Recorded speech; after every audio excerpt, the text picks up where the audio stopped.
नमस्कार, मैं अनीता सिंह स्वागत करती हूँ आपका हमारे इस खास प्रोग्राम में जिसका नाम है गुड लक टिप्स। दोस्तों, अगर कभी भी डर लगता है तो भगवान याद आते हैं और हम जपते हैं भूत पिशाच निकट नहीं आवे, महावीर जब नाम सुनावे। जी हाँ दोस्तों, मारुति पवन पुत्र हनुमान, ये नाम ही मन को अपार शांति देने वाले हैं। और आज हम आपके लिए लाए हैं बजरंग बली के अचूक बाण, बजरंग बाण को हमारे इस खास प्रोग्राम में जिसका नाम है good luck tips.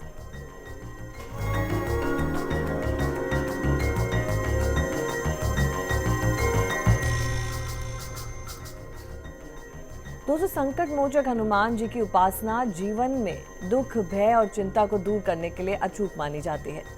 Shri Hanuman साधना की इस कड़ी में बजरंग बाण का जाप और पाठ का शनिवार और मंगलवार के दिन करने का अलग ही महत्व है। तो आज के स्पेशल एपिसोड में हम लाए हैं ऐसा ही कुछ खास आपके लिए, और बहुत से ऐसे आसान उपाय हैं जिससे आपको अपने जीवन में आ रही समस्याओं को दूर करने में बहुत लाभ मिलेगा। और इन सभी के बारे में विस्तार से बात करने के लिए हमारे साथ मौजूद है जाने माने ज्योतिष आचार्य पंडित मुकेश शास्त्री जी। जय हनुमान। तो दोस्तों, आगे बढ़ते हैं और बात करेंगे कि क्या कुछ खास रहेगा इस प्रोग्राम में, क्या कुछ हम खास आज आपको बताने वाले हैं बजरंग बाण पाठ के बारे में। जय अम्बे।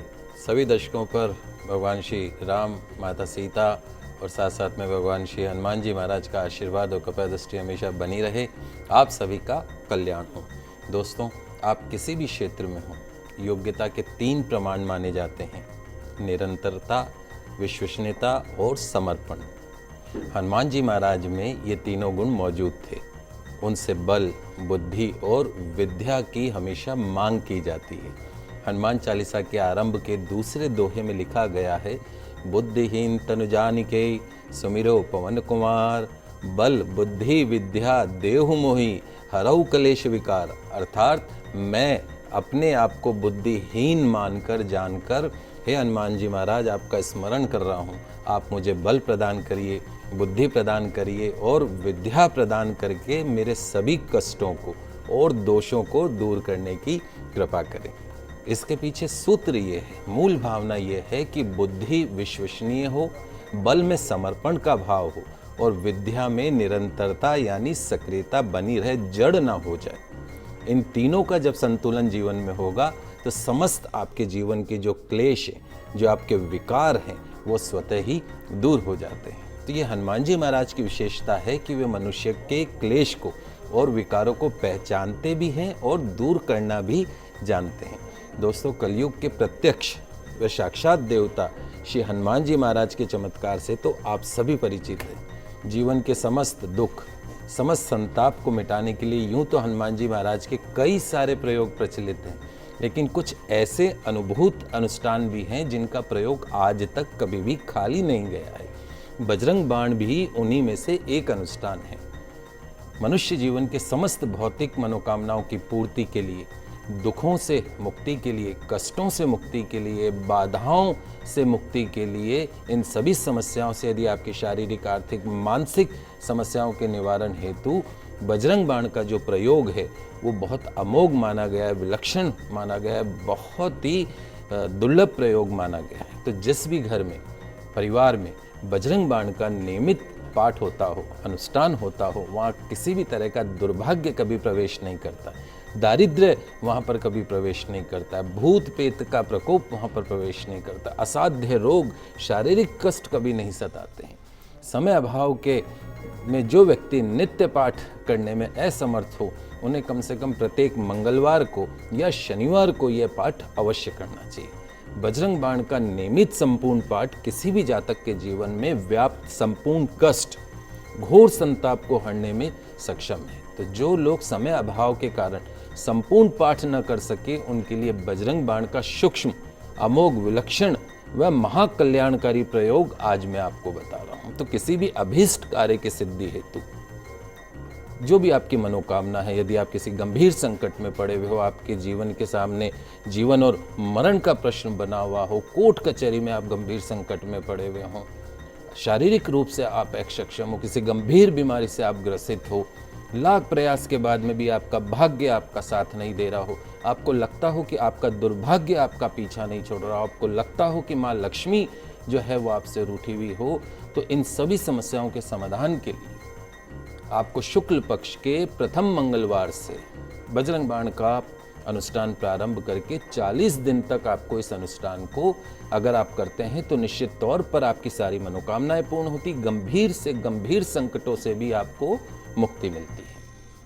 तो दोस्तों, ये तो आपने जाना कि क्या कुछ है बजरंग बाण में और किस तरीके से जो बजरंग बाण पाठ है उसको करने से आपको क्या कुछ फायदे हो सकते हैं और किस तरीके से जो आपकी ज़िंदगी में समस्त समस्याएं हैं उनका निवारण की सिर्फ एकमात्र अगर कहें कि जो दवा है वो बजरंग बाण हो सकती है।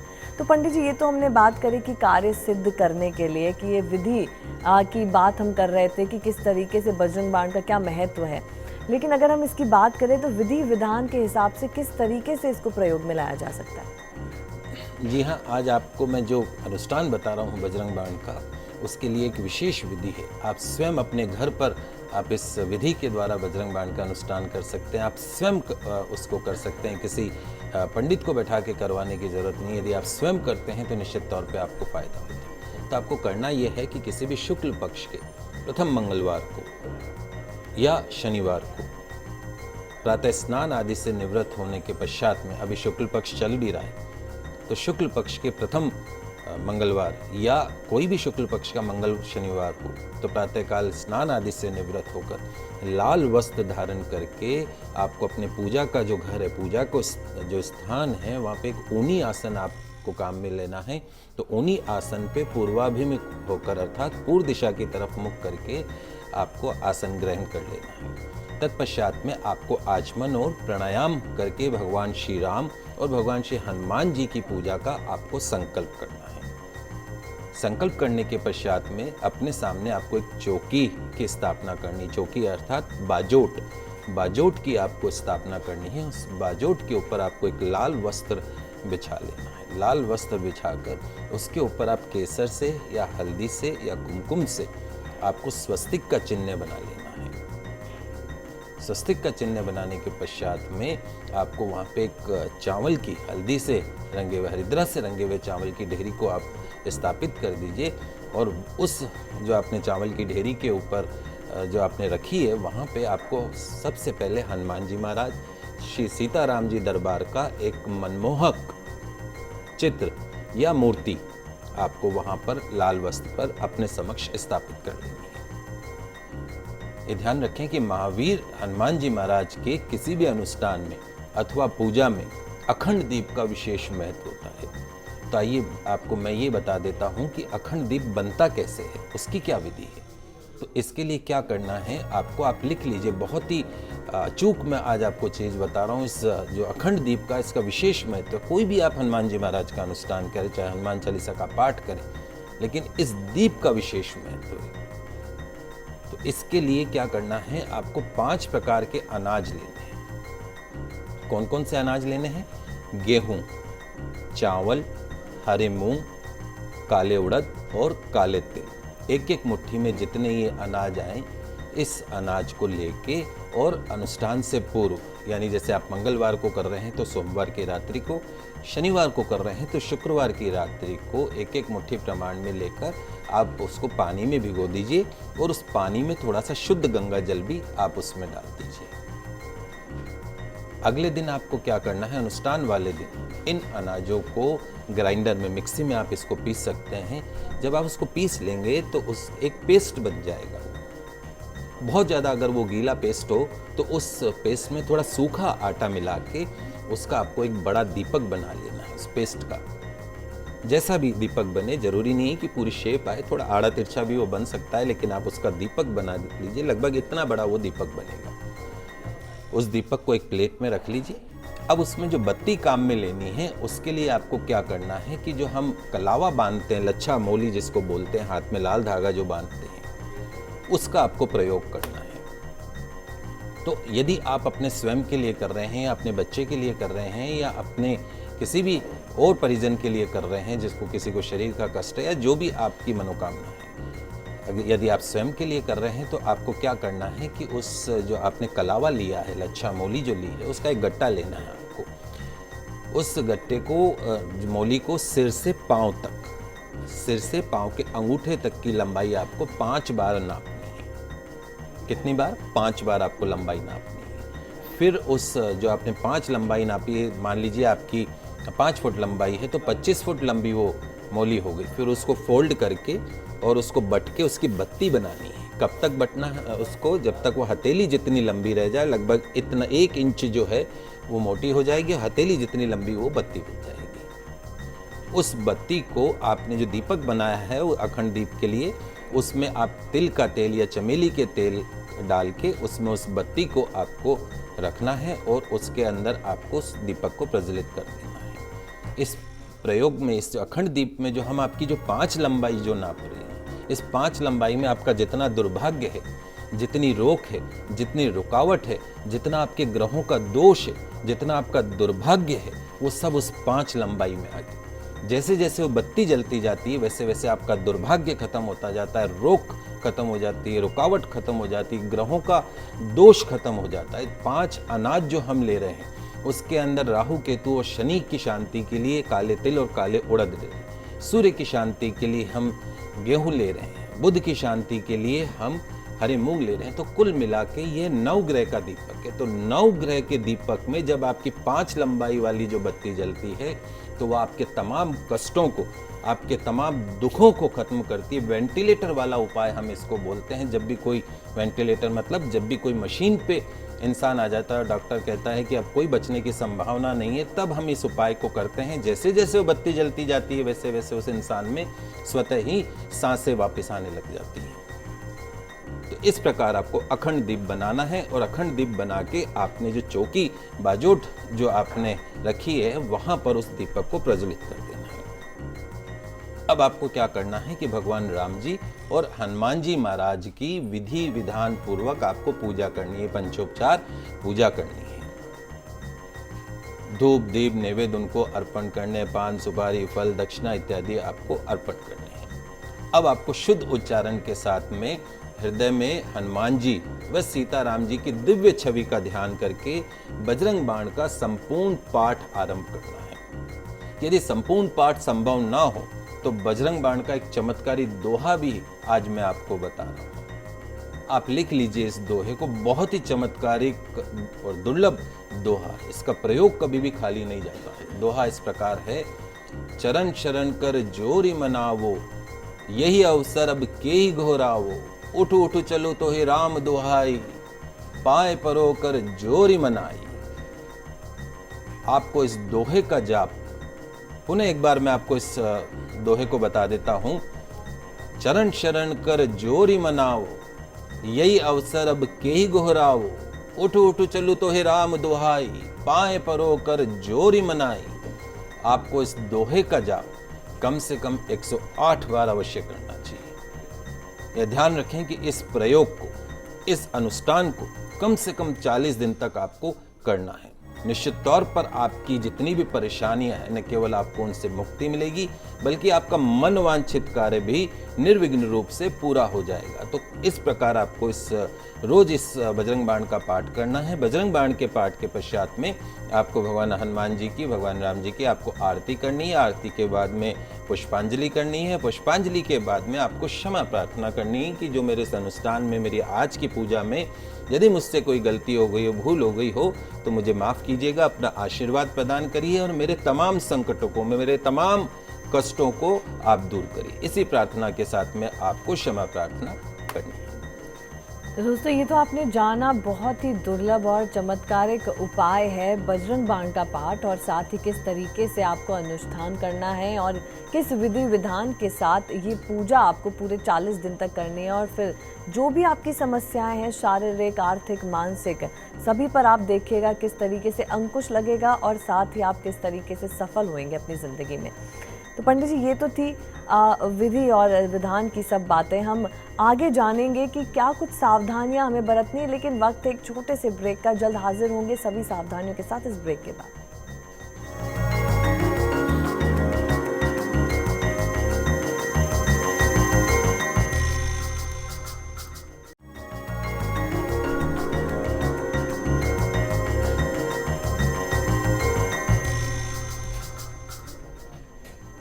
स्वागत है आपका ब्रेक के बाद।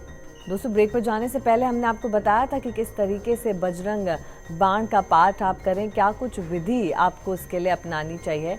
लेकिन आगे बढ़ेंगे और पंडित जी से जानना चाहेंगे कि क्या कुछ सावधानी इस बजरंग बाण पाठ को करने के दौरान हमें किस तरीके की सावधानियां बरतनी चाहिए, और साथ ही कि क्या कुछ इसके लिए हमें रोज़ाना बजरंग बाण पाठ करना चाहिए या नहीं करना चाहिए। पंडित जी आपसे जानना चाहेंगे कि जैसे हम हनुमान चालीसा हम रोज़ाना करते हैं, तो क्या बजरंग बाण पाठ भी उसी तरीके से हमें रोज़ाना करना चाहिए, या कोई बहुत ही गंभीर समस्या हो तभी इस अनुष्ठान को हमें प्रयोग में लाना चाहिए?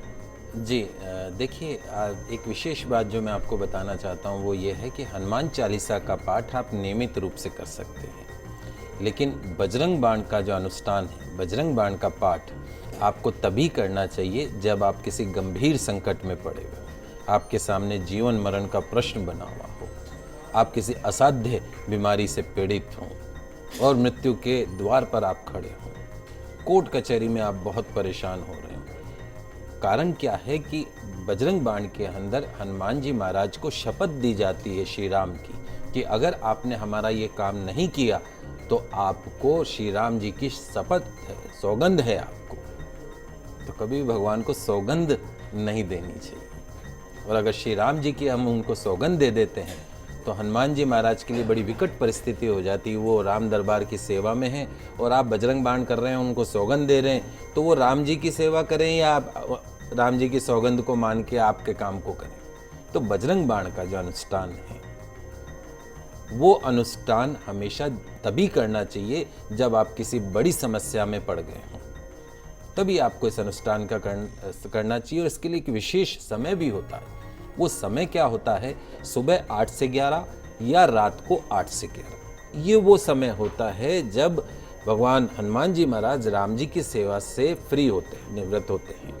इस समय यदि आप अनुष्ठान करते हैं तो हनुमान जी महाराज तुरंत आपकी समस्या के ऊपर ध्यान देते हैं। साथ साथ में इस अनुष्ठान को करने के लिए कौन कौन सी सावधानी रखनी चाहिए वो भी मैं आपको बता देता हूँ। तो ध्यान रहे कि अनुष्ठान के लिए आपको एक शुद्ध तथा शांत वातावरण चाहिए होता है, जहाँ कोई आपको टोके नहीं। आपकी जो साधना है वो निर्बाध्य अखंड रूप से वो पूरी हो जाए।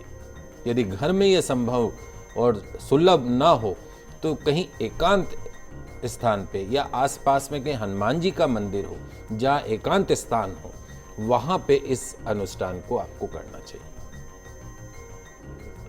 दूसरी जो महत्वपूर्ण सावधानी है कि साधना काल में जो आप 40 दिन की जो आप साधना कर रहे हैं, उस साधना काल में आपको कठोर ब्रह्मचर्य का पालन करना है। तीसरी जो महत्वपूर्ण सावधानी है उसमें क्या है कि संपूर्ण साधना के 40 दिन में आपको हनुमान जी महाराज के समक्ष गुड़ का, चने का, मधु यानी शहद का, मुनक्का का, बेसन के लड्डू का, केले का, इनका आपको भोग अर्पण करना है। और साधना उपरांत जो प्रसाद जो है वो सबको वितरण करके, पूरे घर में जो भी आपके सदस्य हैं या मंदिर में कर रहे हैं, तो जो भी वहाँ पे उपस्थित हैं सबको आपको उस प्रसाद को वितरण करके आपको फिर लास्ट में, अंत में आपको उस प्रसाद को ग्रहण करना है। और आपको एक समय 40 दिन तक एक समय आपको भोजन ग्रहण करना है, और उसमें भी गुड़ और गेहूं से बने, ध्यान रखें, गुड़ और गेहूं से बने पदार्थ का ही भोजन आपको ग्रहण करना है। एक समय अगर आप चाहें तो फलाहार अवश्य कर सकते हैं। इस प्रकार यदि आप इन सभी सावधानियों का ध्यान में रखते हुए हनुमान जी महाराज का अनुष्ठान करते हैं, बजरंग बाण का अनुष्ठान करते हैं, तो निश्चित तौर पर आपकी सभी मनोकामनाएं पूर्ण होती हैं। हनुमान जी महाराज प्रसन्न होकर आपके दुर्भाग्य को दूर करते हैं, आपके कष्टों को दूर करते हैं, आपके संकटों को दूर करते हैं। तो दोस्तों, ये तो आपने जाना कि किस तरीके से आपको सावधानी बरतनी चाहिए बजरंग बाण पाठ के दौरान। जिस तरीके से पंडित जी ने आपको बताया कि इसमें हम हनुमान जी को, हम भगवान को शपथ दिलाते हैं, सौगंध दिलाते हैं, तो इसे बहुत ही सतर्कता पूर्वक इस पाठ को, इसका अनुष्ठान आपको करना चाहिए। पंडित जी, ये तो हमने बात करी सावधानियों की। हम आगे बढ़ेंगे और हम दर्शकों को बताना चाहेंगे कि किस प्रकार की सिद्धियाँ इस पाठ के द्वारा प्राप्त की जा सकें, और आपसे जानना चाहेंगे क्या है वो सिद्धियाँ। हनुमान जी महाराज जो हैं उनको 9 निधि और 10 सिद्धि का दाता माना गया। सिद्धि अर्थात पूर्णता की प्राप्ति होना, वह सफलता की अनुभूति मिलना। सिद्धि को प्राप्त करने का मार्ग एक कठिन मार्ग है। जो इन सिद्धियों को प्राप्त कर लेता है वह जीवन की पूर्णता को पा लेता है, भगवान को पा लेता है। असामान्य कौशल या क्षमता अर्जित करने को सिद्धि कहा गया है। चमत्कारिक साधनों द्वारा अलौकिक शक्तियों को पाना, जैसे दिव्य दृष्टि हुई, अपना आकार छोटा कर लेना हुआ, घटनाओं की स्मृति पहले ही प्राप्त कर लेना इत्यादि सिद्धि इसी अर्थ में प्रयुक्त होती है। माँ सीता ने जब हनुमान जी महाराज लंका में गए तो माँ सीता ने प्रसन्न होकर ये उनको अष्ट सिद्धियां प्रदान करी थी और साथ साथ में ये भी आशीर्वाद दिया था हनुमान जी महाराज को कि समय पड़ने पर मनुष्य जगत को आप अपने आशीर्वाद के स्वरूप इन सिद्धियों को प्रदान कर सकते हैं। तो ये जो सिद्धियां हैं माँ सीता द्वारा हनुमान जी महाराज को आशीर्वाद स्वरूप दी गई। और यदि आप बजरंग बाण का अनुष्ठान करते हैं, आप नियमित रूप से हनुमान जी महाराज का अनुष्ठान करते हैं, तो हनुमान जी महाराज प्रसन्न होकर इन अष्ट सिद्धियों को आपको भी आशीर्वाद के रूप में प्रदान कर सकते हैं। तो कौन कौन सी सिद्धियां होती है, आज हम इन्हीं पे चर्चा करेंगे। तो मुख्य सिद्धियां 8 प्रकार की कही गई हैं। इन सिद्धियों को पाने के उपरांत साधक के लिए संसार में कुछ भी असंभव नहीं रह जाता है। जैसा मैंने आपको बताया कि अष्ट सिद्धि भगवान हनुमान जी महाराज को माँ सीता ने आशीर्वाद स्वरूप प्रदान करी थी। तो ये अष्ट सिद्धियां क्या हैं और इनसे क्या क्या हो सकता है, आज इस पर भी हम चर्चा करेंगे। तो आइए जानते हैं 8 प्रमुख सिद्धियों के बारे में। सबसे पहली जो सिद्धि है वो है अणिमा सिद्धि। क्या होती है अणिमा सिद्धि? अपने को सूक्ष्म बना लेने की क्षमता ही अणिमा सिद्धि। हनुमान जी महाराज ने कैसे बिल्कुल अपने आप को छोटा कर लिया था। यह सिद्धि वह सिद्धि है जिससे युक्त होकर व्यक्ति सूक्ष्म रूप धरकर एक प्रकार से दूसरों के लिए अदृश्य हो जाता है। इसके द्वारा आकार में लघु होकर, छोटा होकर एक अणु के रूप में परिवर्तित हो सकता है। अणु एवं परमाणु की शक्ति से वो संपन्न होकर साधक वीर और बलवान हो जाता है। तो अणिमा की सिद्धि से संपन्न योगी साधक अपनी शक्ति द्वारा अपार बल प्राप्त कर सकता है। अगली जो सिद्धि है वो है महिमा सिद्धि। तो अपने को बड़ा एवं विशाल बना लेने की क्षमता को महिमा कहा जाता है। यह जो सिद्धि है आकार को विस्तार देती है, विशाल काय स्वरूप को जन्म देने में सहायक है। इस सिद्धि से संपन्न होकर साधक प्रकृति को विस्तारित करने में सक्षम होता है। जिस प्रकार केवल ईश्वर ही अपनी इसी सिद्धि से ब्रह्मांड का विस्तार करते हैं, उसी प्रकार साधक भी इसे पाकर उन जैसी शक्ति को प्राप्त कर सकता है। अगली जो सिद्धि है वो है गरिमा सिद्धि। इस सिद्धि से मनुष्य अपने शरीर को जितना चाहे उतना भारी बना सकता है। यह सिद्धि साधक को अनुभव कराती है कि उसका जो वजन है, उसका जो भार है, उसके अनुसार बहुत अधिक बढ़ सकता है, जिसके द्वारा वह किसी के हटाए या हिलाए जाने पर भी नहीं हिल सकता है। अगली जो सिद्धि है वो लघिमा सिद्धि। तो लघिमा सिद्धि क्या होती? स्वयं को हल्का बना लेने की क्षमता ही लघिमा सिद्धि होती। लघिमा सिद्धि में साधक स्वयं को अत्यंत हल्का अनुभव करता है। इस दिव्य महा सिद्धि के प्रभाव से योगी जो होता है, साधक जो होता है, सुदूर अनंत तक फैले हुए ब्रह्मांड के किसी भी पदार्थ को अपने पास बुलाकर उसको लघु करके अपने हिसाब से उसमें परिवर्तन कर सकता है। दोस्तों, ये तो थी 4 सिद्धियां जो अभी पंडित जी ने हमें बताई। उसके अलावा भी और सिद्धियां हैं जिनके बारे में विस्तार से हमें पंडित जी बताएंगे। अगली जो सिद्धि है वह प्राप्ति सिद्धि। तो कुछ भी निर्माण कर लेने की क्षमता, इस सिद्धि के बल पर जो कुछ भी पाना चाहे उसे प्राप्त किया जा सकता है। इस सिद्धि को प्राप्त करने पर साधक जिस भी किसी वस्तु की इच्छा करता है वह असंभव होने पर भी उसे प्राप्त हो जाती है। जैसे रेगिस्तान में प्यासे को पानी प्राप्त हो सकता है, या अमृत की चाह को भी पूरा करने में वह सक्षम हो जाता है। केवल इस सिद्धि के द्वारा ही यह असंभव को भी संभव कर सकता है। अगली जो सिद्धि है वो है प्रकाम्य सिद्धि। तो कोई भी रूप धारण कर लेने की क्षमता प्रकाम्य सिद्धि की प्राप्ति करवाता है। इस सिद्धि के सिद्ध हो जाने पर मन के विचार आपके अनुरूप परिवर्तित होने लगते हैं। इस सिद्धि में साधक अत्यंत शक्तिशाली शक्ति का अनुभव करता है। इस सिद्धि को पाने के बाद मनुष्य जिस वस्तु की इच्छा करता है उसे पाने में कामयाब हो जाता है। व्यक्ति चाहे आसमान में उड़ भी सकता है, यदि चाहे तो वो पानी के ऊपर चल भी सकता है, इतनी मुख्य सिद्धि मानी गई है ये। अगली जो सिद्धि है वो है इशिता सिद्धि।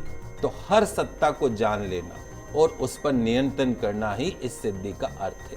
इस सिद्धि को प्राप्त करके साधक समस्त प्रभुत्व और अधिकार प्राप्त करने में सक्षम हो जाता है। सिद्धि प्राप्त होने पर अपने आदेश के अनुसार किसी पर भी अधिकार जमाया जा सकता है, वह चाहे राज्यों से लेकर साम्राज्य ही क्यों ना हो। इस सिद्धि को पाने पर साधक भगवान के रूप में परिवर्तित हो सकता है। अगली जो सिद्धि है वो है वशिता सिद्धि। ये जो सिद्धियां हैं इस कलयुग में पाना बहुत मुश्किल है, पर मैं आपको इन सिद्धियों के महत्व के बारे में बता रहा हूं। वशिता सिद्धि जीवन और मृत्यु पर नियंत्रण पा लेने की क्षमता को वशिता या वशीकरण कहा जाता है। इस सिद्धि के द्वारा जड़, चेतन, जीव जंतु, पदार्थ, प्रकृति सभी को स्वयं के वश में किया जा सकता है। इस सिद्धि से संपन्न होने पर किसी भी प्राणी को आप अपने वश में कर सकते हैं। तो यदि आप भी अपने दुर्भाग्य से पीछा छुड़ाना चाहते हैं तो भगवान हनुमान जी की आराधना निश्चित तौर पर आपको कष्टों से मुक्ति दिलाने वाली रहेगी। अष्ट सिद्धियों की यदि आप प्राप्ति करना चाहते हैं तो नियमित रूप से भगवान हनुमान जी की आराधना आपको फल देने वाली रहेगी, आपके दुर्भाग्य को खत्म करने वाली रहेगी। तो दोस्तों, आज हमने चर्चा की पूरे विस्तृत तौर पर कि आप बजरंग बाण पाठ का किस तरीके से विधि विधान द्वारा पाठ करें, पूजा करें तो आपके जीवन की समस्त समस्याएं एक पल में दूर जा सकती हैं। आशा करते हैं हमारा ये कार्यक्रम आज आपको ज़रूर पसंद आया होगा। साथ ही हम शुक्रिया अदा करेंगे पंडित जी आपका कि आपका हमारे स्टूडियो में आने का और साथ ही दर्शकों का मार्गदर्शन करके उन्हें बजरंग बाण पाठ के बारे में इतना विस्तृत जानकारी देने के लिए आपका शुक्रिया। जय श्री राम। तो अगर दोस्तों आप भी अपनी किसी समस्या का समाधान चाहते हैं तो आप हमें कॉल कर सकते हैं, हमें मेल भी कर सकते हैं। हमारा मेल आईडी है goodlucktips@firstindianews.com।